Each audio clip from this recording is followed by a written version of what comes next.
Look around you for a moment. Everything you want, everything you fear, everything you work for is controlled by one thing: money. But here's the strange part. Money is just paper, or even worse, just numbers on a screen. You can't eat it, you can't drink it, you can't breathe it, and yet you cannot survive without it. So today I want to ask a simple question. If money is just paper, why does it control the world? To understand this, we need to forget everything we were taught about money, because money was never really about paper.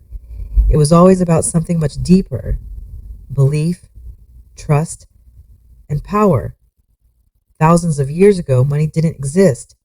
People traded directly: food for tools, animals for land, skills for survival. This system was called barter, but barter had a big problem. Trade only worked if both people wanted what the other had. If you had grain but the other person didn't need grain, the trade failed. So humans needed something better. They needed a common agreement, something everyone would accept. That's when money was born, not as paper, but as an idea. First, it was shells, then metal, then gold. Gold worked not because you could eat it, but because everyone agreed it was valuable. Gold was rare, hard to fake, easy to recognize. Money was never about usefulness. It was about agreement. Over time, carrying gold became dangerous and impractical. So banks offered a solution. They said, "Give us your gold. We'll keep it safe, and we'll give you paper that represents it." That paper was a promise that you could exchange it for gold anytime. At that time, paper money had meaning because it was backed by something real. But slowly, something changed. People stopped asking for the gold. They trusted the paper, and governments noticed this. In 1971, the United States made a historic decision. It removed gold backing from its currency. From that moment, money stopped being backed by gold. Money became pure trust. Today, every major currency in the world is what we call fiat money. Fiat money has value because governments say it does, and people believe them. That's it. No gold, no silver, no physical backing, just belief. So now the question becomes even bigger. If money is just trust, why does it control our lives?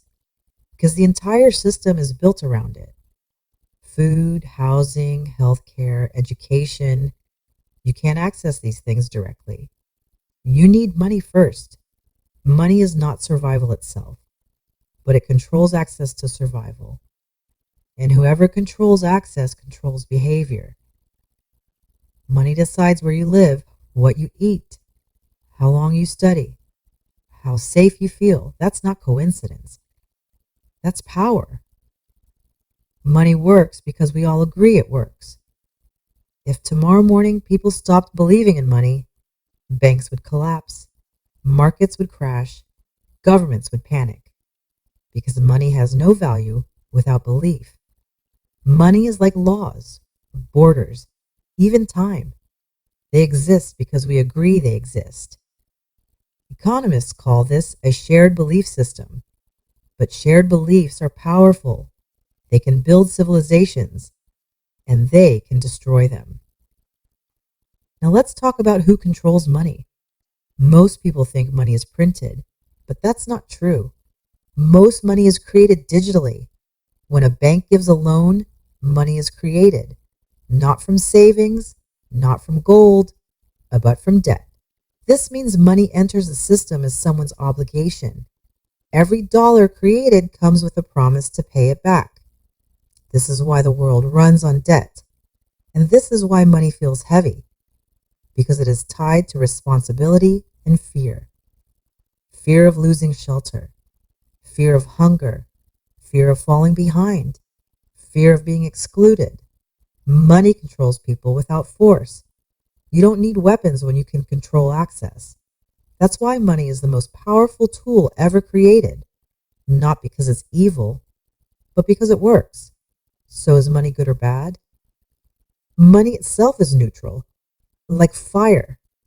Fire can cook food or burn everything. Money can build innovation or create inequality. The problem is not money. The problem is understanding. Those who understand money use it as a tool. Those who don't are controlled by it. So now we return to the original question. If money is just paper, why does it control the world? Because money is not paper. Money is belief. Money is trust. Money is access. Money is power. And the world runs not on reality, but on agreements. Once you understand this, money loses its mystery.